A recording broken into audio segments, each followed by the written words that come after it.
Okay, hi everyone. So this is a video that's going to talk about the factors that you need to consider when you're planning to make an AAC device for an individual who has to acquire language post any neurological insult. So mainly I would be talking about global aphasia or severe apraxia of speech as opposed to a child who is either on a spectrum, on the very severe end of the spectrum, having very poor prognosis from just verbal communication, or a rare condition like Angelman syndrome.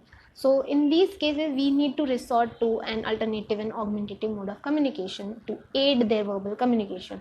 So it's not just the only mode that we shall be providing to the child, but it would be one additional thing that you would be providing. So let's consider the factors that you need to keep in mind when you're designing an AAC for an adult opposed to a child. Important factor is what exactly are we doing with the patient. So in an adult, I'm trying to rehabilitate the language. I'm trying to restore the ability of communication using the language because there was pre-existing language which was acquired. Whereas in case of child, I am not rehabilitating him as such, I am actually habilitating him. That's the first language that I am going to provide him. So before this, child did not have any sort of communication mode, and this would be the first ever mode provided. So you are rehabilitating them. Opposed to this, you are habilitating them. So your intent has to be different for both of them. So talking about the first thing that you would consider here and an adult would be the communicative intent. So communication can be used for many things, not just to ask for something, not just to give. We all know there are many intents which are there, including definitely asking something, requesting something, for regulating someone else's function, for making comments, making your ideas, expressing your ideas, other things. So when you talk about an adult, that adult somewhere had acquired these communicative intents, and you are going to work on each of these intents. Maybe your initial goal would be to have 2 to 3 communicative intents. One definitely would be instrumental for asking something. Second can be regulatory, when you want the person to be able to regulate someone else's behavior or to comment on them. So you can think of more than one communicative intent. As opposed to children, your definite and the first communicative intent will be definitely the instrumental function. So the instrumental function mainly lets the child use communication to get something. So that's the basic thing we usually target in therapy also. That should be our first aim over here. So your AAC device needs to be designed in such a way that here you can target more than one communicative intent, whereas over here your main and your entire AAC can be initially designed just to even fulfill the instrumental function. So that's the first point. Communicative intent over here, more than one. Over here it can be just instrumental for the start part. I'm not saying for the entire thing. You definitely build on to the communicative intent, but initially it would be just the instrumental function. Point number 2 becomes the language in which your AAC needs to be designed. So when you are targeting it for an adult, you definitely consider the language which was pre-morbidly the stronger or the dominant language. It can be the mother tongue, but sometimes individuals do have a greater upper hand in other languages which they must be using more frequently in their professional use or something like that. So that becomes your target language. Over here, your target language, mostly we see that we do it in English because that would be the first language child would be learning, and academic point of view needs to be considered. At the same time, other things needs to be considered. So English sometimes becomes the first basic language over here, but there are rare cases where you need to do it in the mother tongue as well.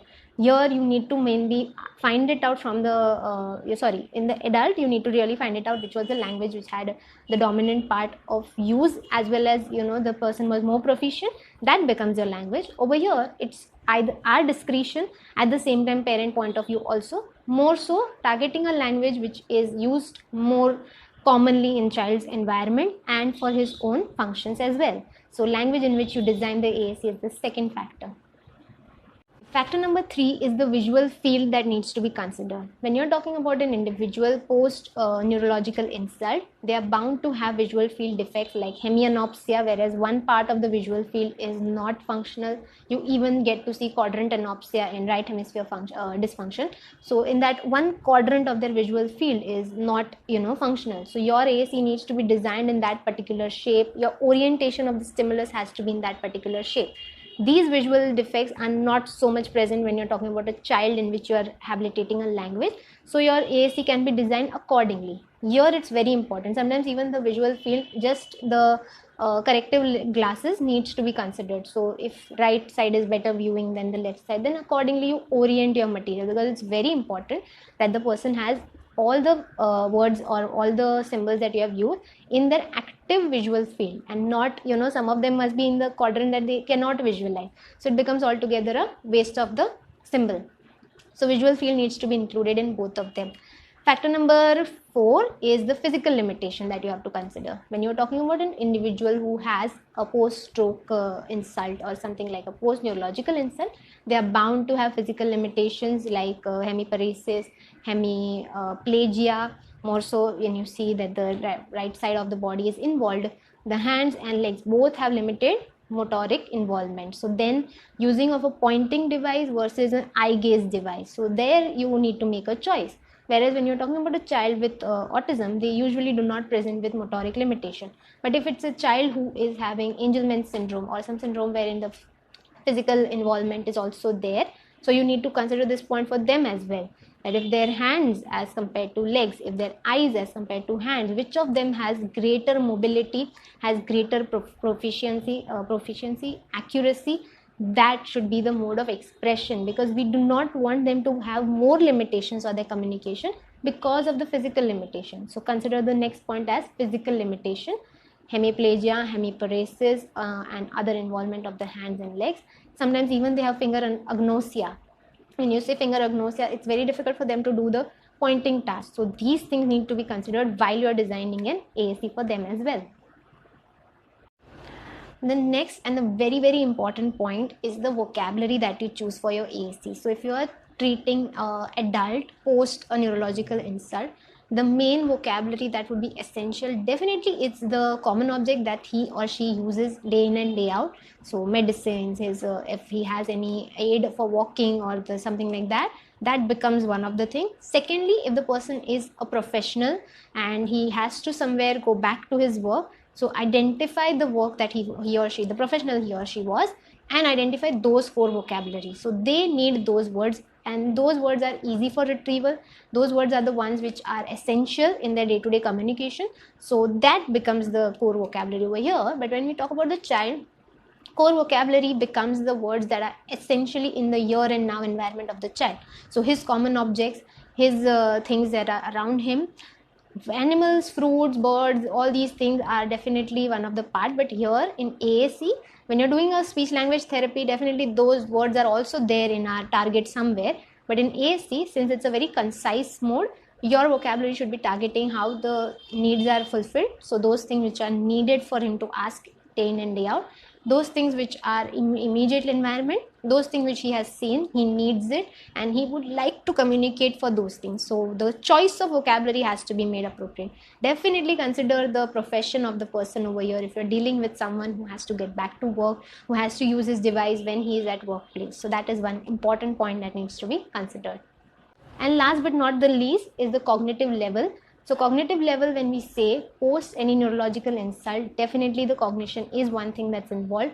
But here more so the cognitive level is related to the working memory. In fact, any memory for that question.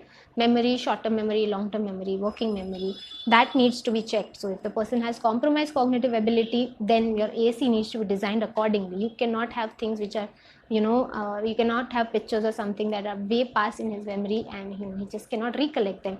At the same time, intelligence, when I say about cognition, intelligence and those things are not very much compromised post any neurological insult. But when you're considering it a child, definitely intelligence quotient has to be taken into consideration. So if this child has a coexisting intellectual disability, your AAC has to be damn simple. It has to have minimal involvement related to technicalities and stuff like that. It has to be very simple. One thing you do, you get it. One thing you do, you get it. Something like that.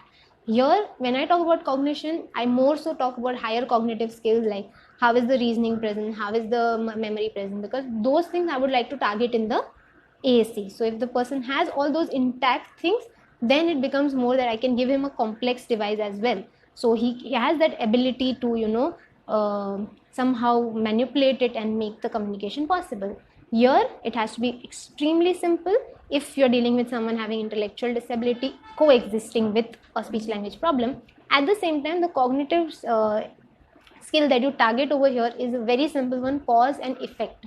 So initially your aim has to be cause and effect relationship. You do this, you get it. You press this button, you get this thing. You turn your eye gaze towards this thing, that thing turns illuminates or something like that. So your basic cognitive skills are involved, the design has to be such, and here your higher cognitive skills can also be involved, the design has to be such. So these are the points and the factors that we have found out and we thought of sharing with you all. Tell us in the comment section if you know more such factors that needs to be considered. It would be amazing if you all can give us more inputs about this, and yes, it would be nice learning experience. Thank you.